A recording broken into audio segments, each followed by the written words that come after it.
Apple's never been one to shy away from borrowing inspiration from other companies.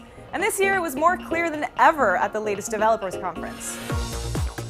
First, we have Apple's Photo app, which will now organize all your photos into albums based on date, location, subject. Sound familiar? That's because everything from the facial recognition features to the cheesy theme songs on the movie montages were basically a repeat of last year's Google Photo presentation. But there is one key difference that may actually give Apple the upper hand, and in this case, it's privacy.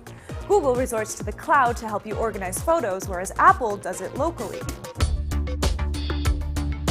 Next, we have Apple Maps trying to take on Google Maps yet again. Face it, guys, it's never gonna happen. In another case of catch-up, Apple Maps finally gets live traffic information and nearby stops like gas stations on your route. Necessary updates, but definitely not enough to pry users away from using Google Maps or Waze. The silver lining, Apple did open up its maps to developers, meaning we could order an Uber or book a restaurant reservation without leaving the app.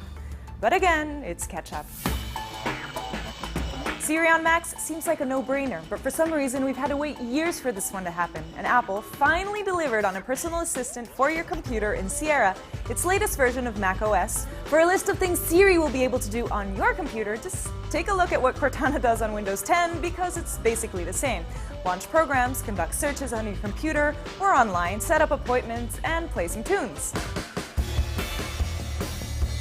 And last but not least, we have iMessage. Where do I even start?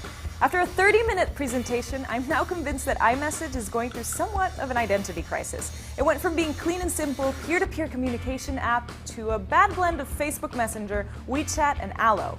Bigger chat bubbles and emojis, like the whisper shout function we made fun of on Allo, scribbles to text, doodles, canned contextual responses, and stickers galore like, well, every other chat app out there. The standouts here were peer-to-peer payments and inline videos. But they weren't exactly novel either. But wait! You can now send your heartbeat like on the Apple Watch. That's one for the history books.